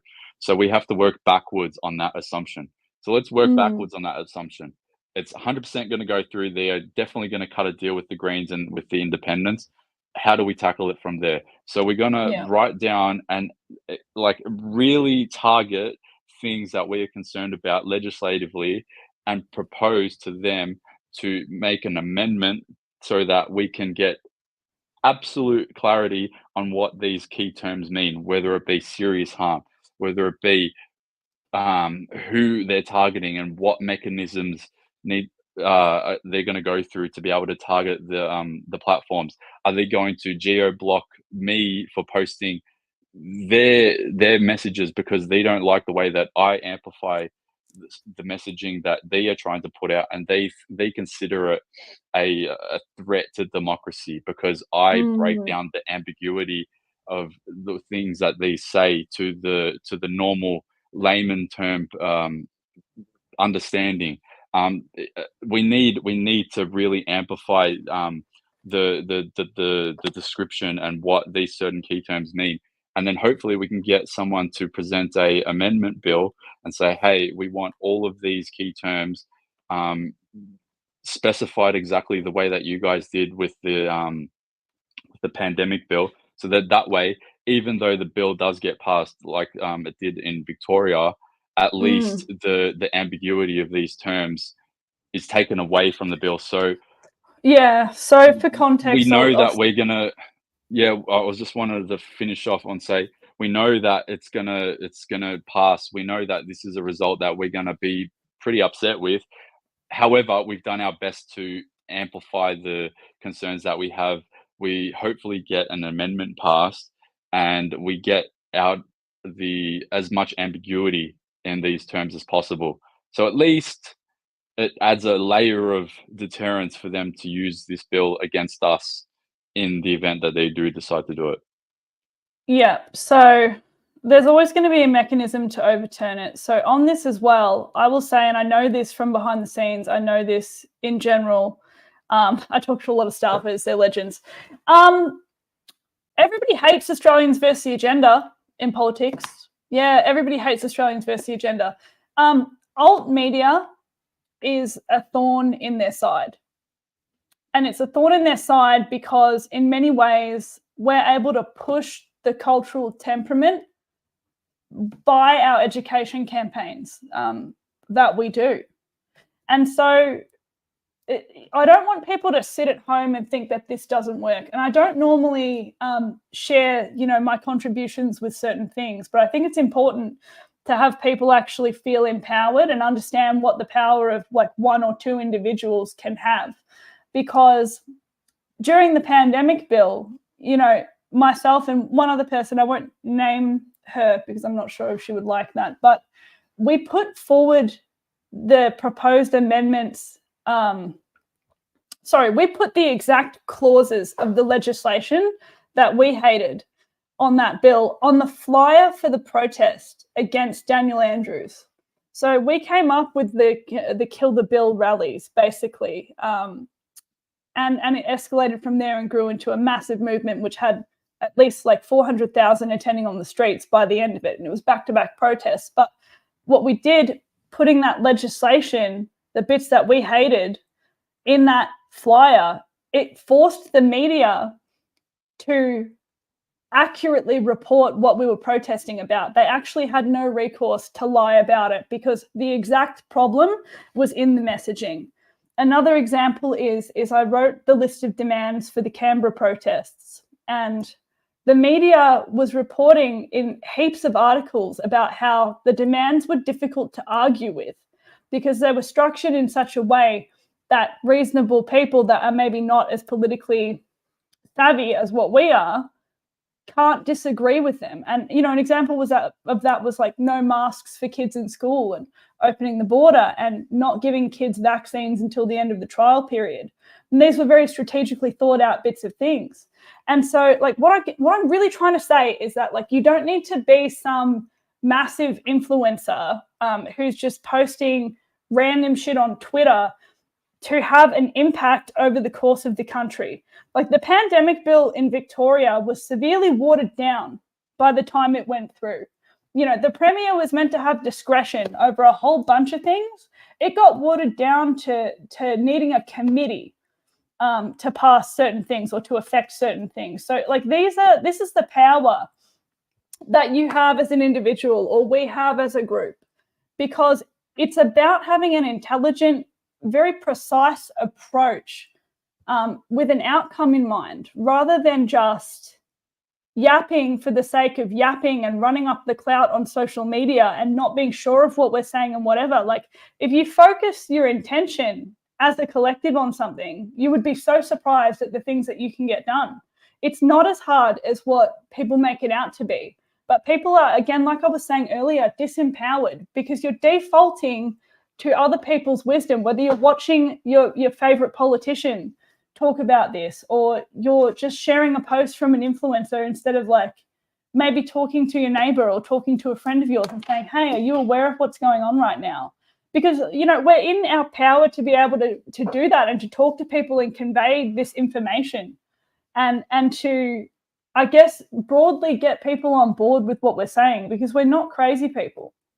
And I don't like this trend where people feel this sense of hopelessness.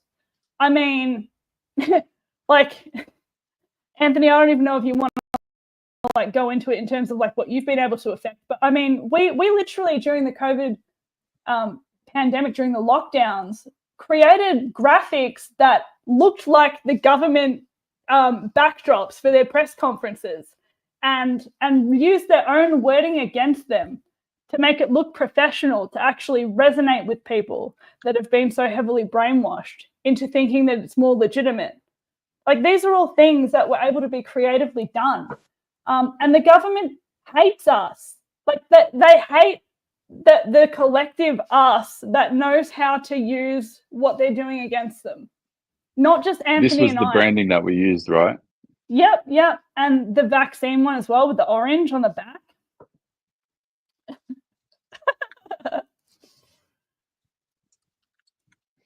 I don't know if anyone that's watching remembers these, but we used these color palettes. Yeah. And the branding. Yeah. And don't stay home. Your future depends on it. So all these things, we used their wording against them. We got people on the streets. There was a point where people were getting done for being out without a mask. And I said, if you're not comfortable, basically have one ready. If you want to wear one, have one in the pocket in case you encounter police and hang out in the streets. And then when you hear us like come together, just come and join the group, because the idea would be for the protest to be so big that it's not an issue. And, you know, not to go on about it, but that particular protest, people were surrounded at Flinders Street Station in a separate group. And myself and a group of very brave women, we basically used our vehicles to section off Lonsdale Street. And we used that tactic where we got people to hide in the streets until they heard us to come into the group and start protesting, because they'd really whipped the violence out. Like in the previous ones, people were scared to do it. And that protest grew to around 30,000 in Victoria. And people were trapped at Flinders Street Station, and it was our protest group off the back of sieging an entire street. That momentum, which just started filling up all the way down that walk, ended up busting out that protest from the police barrier. So those two protests merged together and became a 30,000 people shit show that they couldn't control. That's an example of how small decisions that you as an individual make can make the world of difference to an entire course of events. And it's about taking that into your own hands and saying, what is it that I personally am prepared to do to affect this outcome? And look, when you look at it in contrast with some of the stuff we've been through, sending some emails and having a couple of uncomfortable conversations is really not a lot for us. I mean, look at what we've been through as a collective. A lot of us have been shot at, for example.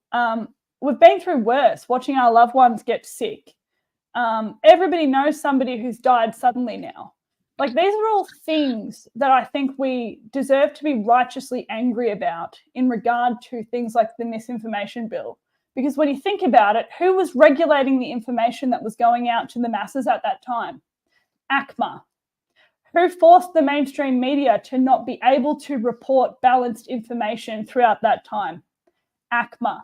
So when you look at what present forces we're coming up against, the reason I'm reminding you of the past is because they are so directly intertwined, but in ways that you may not realize.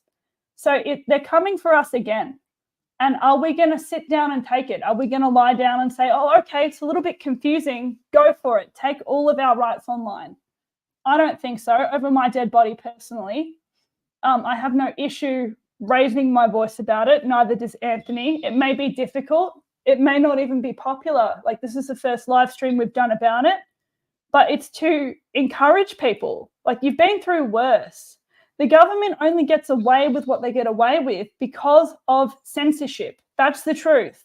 If we started actually socializing in person again, they'd have no modicum of control over what we do and over information. But they've got us all here as a collective on the internet.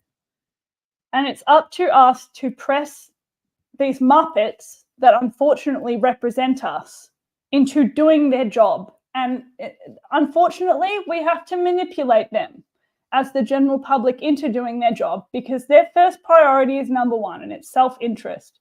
There's an election around the corner. So if anybody's a Liberal or wants to communicate with the Liberal Party, hey, I'd really love to see the coalition undo the Mis and Disinformation Bill if it gets through. Start communicating that down the pathway. Validate what Barnaby Joyce said in Parliament, that yes, people will indeed vote for you if you stand for something, literally anything. That's a way that you as a person can influence an outcome. It'll be a very good thing for the coalition to wipe out the Labor Party on the back of saying they will overturn the mis and disinformation legislation. 10 out of 10. I don't care if I don't particularly warm to them, but I will use their self-interest to benefit the collective. And that's the mindset we need to have with this. The same with the Greens. You may hate the Greens, but be concerned about what's happening overseas, for example. Use the Greens for what they're vocal about in relation to something you care about and press them on it, even though you hate them for everything else that they do, right? It's an example. We have to be tactical. And I hate that we have to, but we do, because this is the playing field. Our government is unaccountable, and it is on us to make them accountable by the court of public opinion. And unfortunately, there's no other way but to be loud about it. And should they escalate and do something psycho, then there's probably enough momentum for us to have a Canberra 2.0 scenario.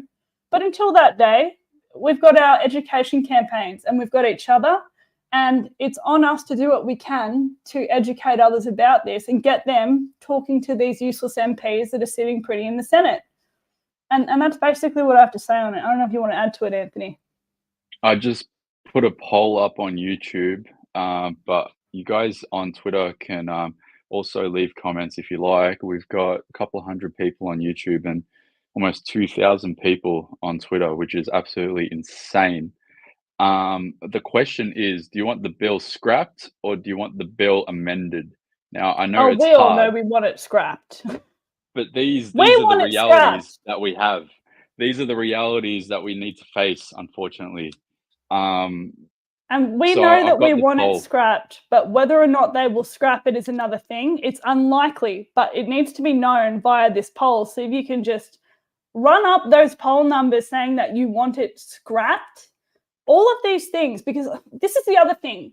All these people, all of them really care about Twitter.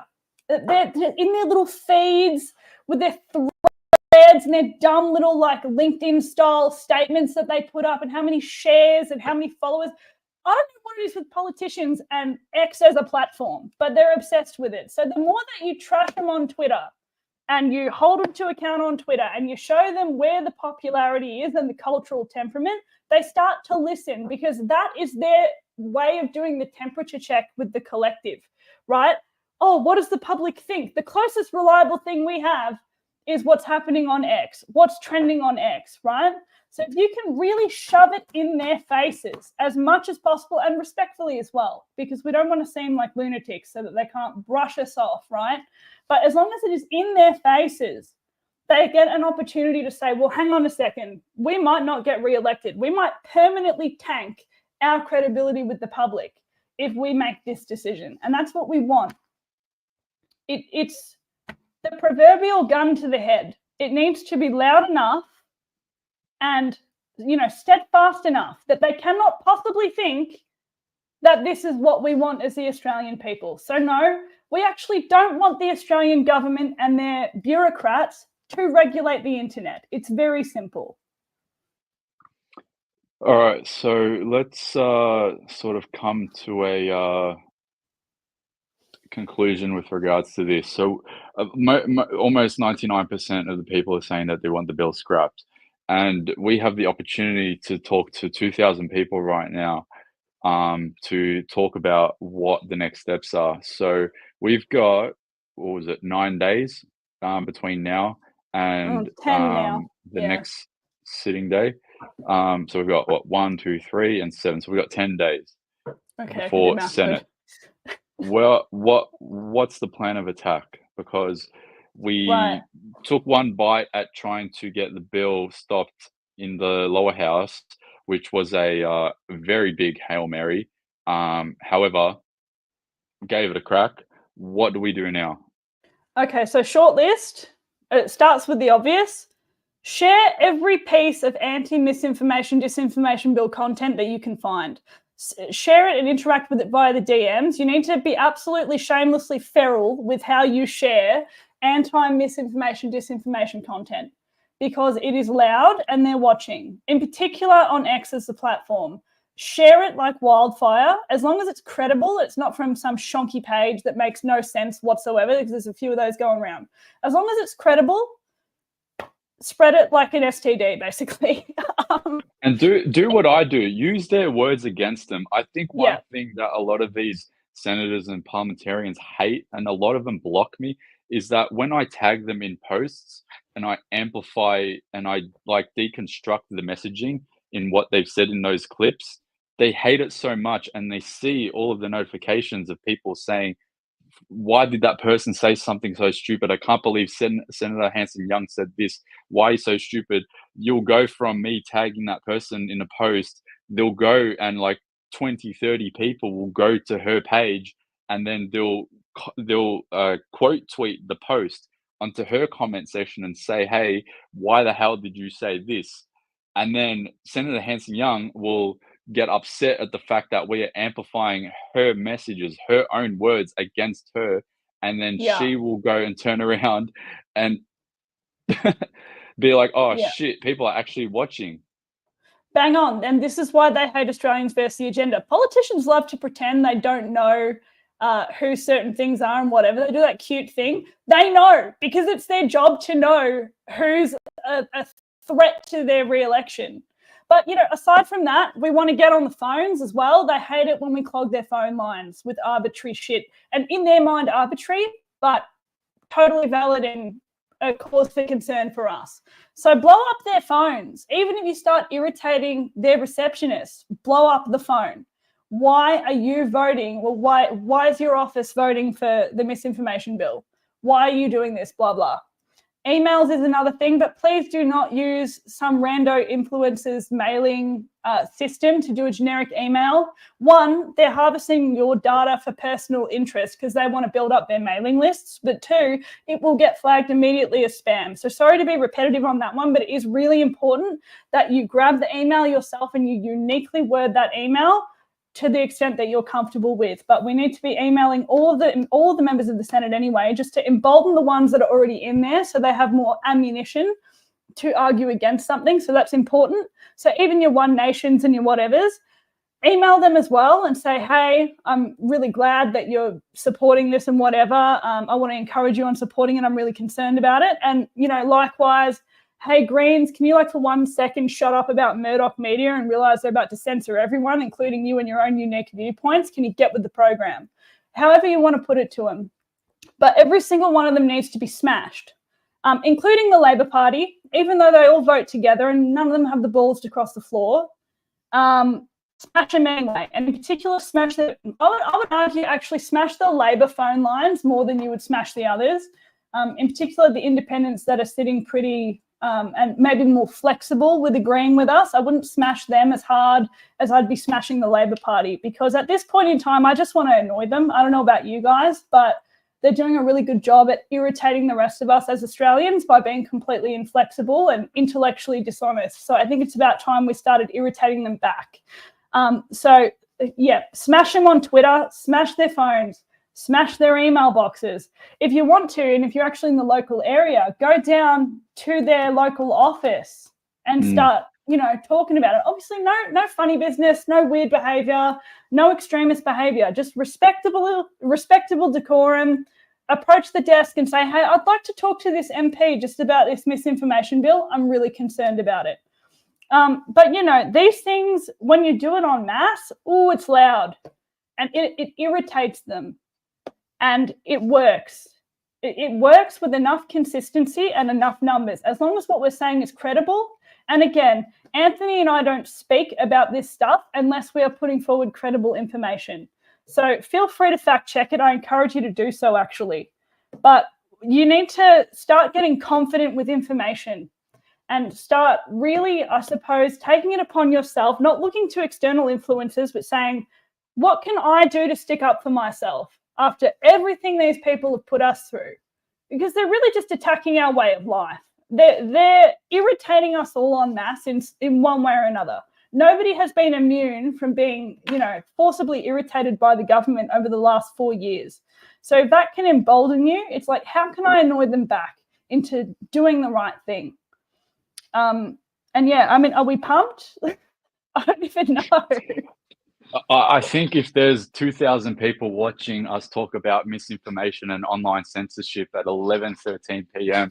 on a Thursday, I think we're pretty pumped. I think that one thing that was missing with regards to tackling this bill was just getting some sort of getting a heat check on how people feel at the moment with regards to the progress of this bill, but then also understanding how people feel with regards to the global consequences of the United States election. I feel like is a pivotal event, because you know this election just closed off on Tuesday, and then 1 day later they are presenting this bill in the House of Representatives, and then 1 morning later Anthony Albanese is hosting a press conference to say, hey, all of a sudden we've come to a decision on what the age is going to be with regards to banning teenagers on social media.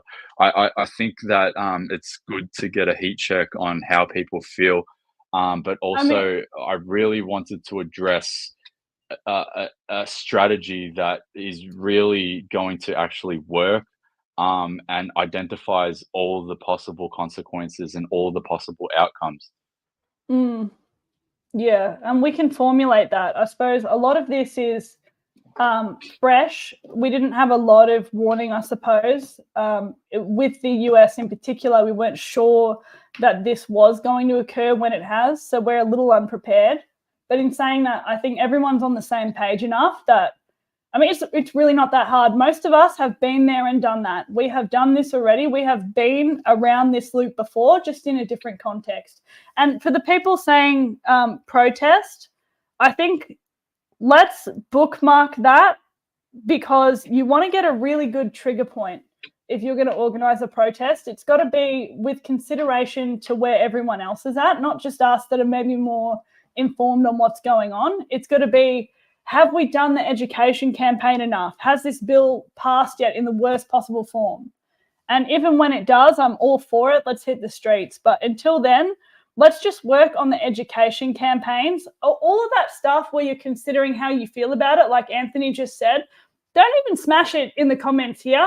Smash it in their comments. Take how you feel about this and put it directly to work. And that way you feel like you've already helped the scenario because you've put it directly into their comment sections. Tell them exactly how you feel in the way that we are adding context and dialogue to how we feel, because all you guys know exactly how we feel. We're obviously we all feel very opposed to this bill and everything that it represents and everything that they've done over the last 3-4 years.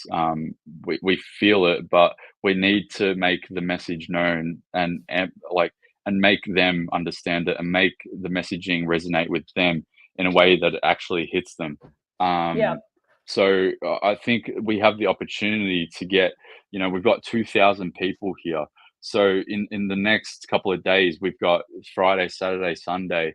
I would probably encourage you guys to find all the clips on my page, quote tweet them, download them, do whatever you want, screen record them, find the part that you want to add context to how you feel about what this person said and put it on their Twitter feed, put it on their Facebook feed, make it known to all of them. What I will do is I will collate all of the senators that we need to get this message out to, and I want to encourage you guys to copy certain things that they've said and be like, hey, why did you say that? I'm really concerned about this bill, and I'm really concerned about why this member of parliament or this person in your parties, why they said that. Can you please give me a phone call? Can you please email me and let me know what we can do to course correct these messages, because you're my representative and I'm concerned about this. Really try to hit them emotionally, but also add real life dialogue and context to it. And I think if we do that, plus all of the other little things that we want to do, we can maybe have a really good crack at convincing just enough on the balance of probabilities in the Senate to convince them to vote no. Hopefully. The other thing is all the comment sections for the news outlets. I know it's uncomfortable. I find myself in frequent arguments with deficient people in the news comment sections, but everyday Australians read the comment section in the mainstream news outlets. So if you can respectfully put your comments down about how you feel about this there, I would encourage you to do that as well. But, at the end of the day, Anthony and I, we're happy to, guns blazing, we will collate this information and show you things that they've said and they've done and whatever, but we can't spread it for you, right? And this is where it's a team effort. And there should be no scenario where anybody's sitting pretty and simply only sharing a video, because that's not what it's about. It's about you as a person taking an active stance. And that's what we want to see, because it's just going to breed like wildfire. And before you know it, we've got a whole movement behind us, right, as people who oppose this legislation. And if we get to all 2,000 people that are here right now to find a video on my Twitter feed, copy the link, download the video and add context to it and send it to the MP directly via email, or tag the video onto their profile and say, hey, why did a member of the Greens say this? I'm concerned. You're my rep. Could you please give me a call? Could you please email me and add context to this? I think we could easily hit 20,000 people. If 2,000 people right now did that and did that 10 times, we would have a message that went absolutely mainstream viral on the back of a 11:30 p.m. Thursday night live stream where we're just talking about the misinformation bill. We can really amplify a message and really nail this in the 10 days that we have between now and the next day in the Senate. And then you couple that, right, if this starts really trending on the internet and then people are also in the newsroom saying, hey, why aren't you covering this? Why aren't you concerned about this? Why aren't you reporting on this? What happens? They start and they realize also self-interest again. Media also loves engagement and clicks, right? So if you give them a reason to believe this information will be popularly received if they cover it, that's another incentive for them to do that. And we have a shot at actually showing other Australians what's going on. So these are all ways. You as an individual are not powerless in this scenario. Examine it seriously, because we deserve to be so in our element in terms of what we can and can't control, right? After everything everyone's been through, at least have that fire within yourself where you can say, hey, at the very least, I'm going to annoy them. At the very least, I will annoy them. Let's go. And also, that's all I've got for now. I think the best thing we'll do going forward is just compile information for you and keep on spreading it. As updates come within Parliament, we'll be dropping them. We will endeavour to do more live streams, I'm sure, as the landscape changes. You know, as the chessboard moves, we'll cover it. But it's on you, like we said, to spread it. I think what we'll do, because we're coming into the weekend, is that I just want to encourage all 2,000 of you guys and girls to just go to our pages, copy the videos, download the videos, and start getting the message out there and start to create the dialogue in the media on the social media platforms. And then if we do get a crack at speaking to some of these,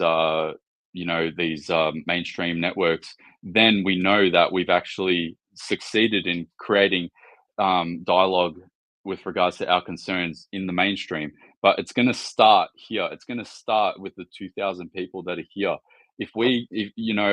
I'm trying to manifest this now where I can say, hey, if all 2,000 of us smash a message that it goes so viral about all of our concerns with regards to the misinformation bill, and we amplify it to the point where it's unavoidable to the mainstream networks, I'm hoping that they reach out to either you, to me, to one person that sent the message and say, hey, we would like a comment from you. We would like you to come to Sky News. We would like you to come to 7 News and give us a comment, give us a statement, interview about what your concerns are about this bill. We need to try to get this into the public, in the public conscience. And if we do that, we have an opportunity to stir the narrative. But let's do that and try to manifest this over the weekend. And hopefully we're to get a crack on Monday, Tuesday, Wednesday next week to hopefully speak to someone about this, really mainstream amplify our concerns about it. And then when it comes to this sitting week, they have no choice but to be like, oh crap, 2,000 people on a Thursday night are concerned about it. And then over the next 10 days, we've told another 20,000 people, 50,000 people that we're concerned about it. We and have not no just choice that, but to, not just that. I'm going to cut you off there. 2,000 people now know exactly what this bill is and how it works. That wasn't a thing before this live stream, right? Now 2,000 people know exactly what annoys them about this bill. Well, the headache that is able to cause. Yeah. So I reckon let's do it. I reckon I'm done for now. It's been 2 hours? What a marathon. Yeah, we're just on 2 hours. I want to go through just a couple of comments because I saw a couple of people That's a good idea, actually. Leave super chats. So I don't want to leave super chats unresponded to. We've probably gotten about, I don't know, 2,000-3,000 comments, which is absolutely insane. Do you get to look at them afterwards on X? I don't even know. Yeah, we'll be able to go through them. So if you guys have any questions or concerns, what I would like to do, because it's really hard to navigate all of the replies that I get on Twitter, if you have a message or a concern, send it to my direct message on Twitter or send it to Millie's Instagram DMs. So I'll leave links to both of our accounts. You can do it to my Twitter as well if that's easier. I don't mind. It's the same handle, but I'm always on the DMs. Yeah, but send your concerns or messages directly to us. We'll go through them over the weekend, and then we'll do the best to have a genuine crack at this over the next 10 days, and then maybe week extra on top of it if they draw it out to the 25th.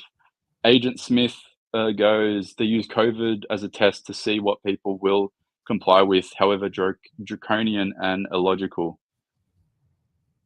Yep. I mean, I don't even want to think about COVID. COVID is such a relic time in my life. My only response to that comment is show them we're not predictable. That's my response to that. Because that was a temperature check, and we need to disprove their assessment of what we will and will not tolerate. Yeah. Next comment. There was one more. Here we go. We got it from here was it Hookstagram. Roll together, grow together, make Australia great again.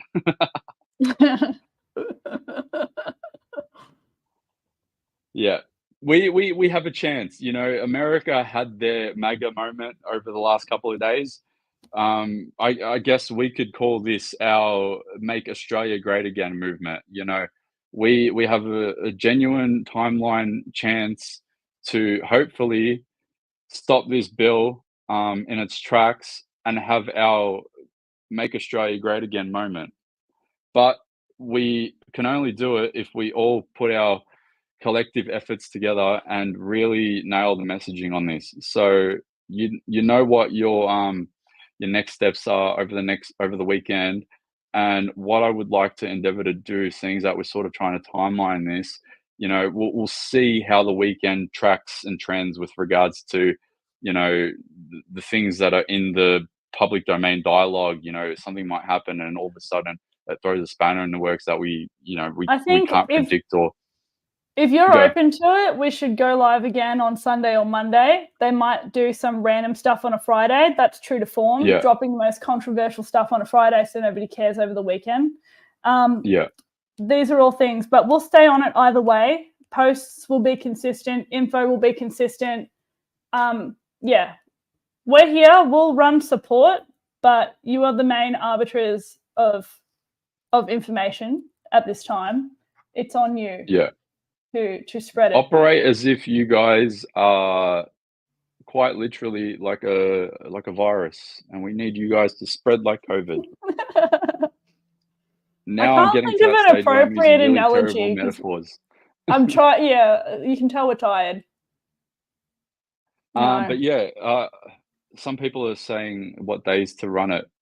Let us know when we should run it. Should we run one on Monday to sort of reevaluate the weekend? Put it in the comment. Pick a day for us. Yeah, and we'll endeavour to actually run it earlier, I reckon, unless you think that 11 o'clock at night is suitable, but I personally don't. We're a bit late to the party.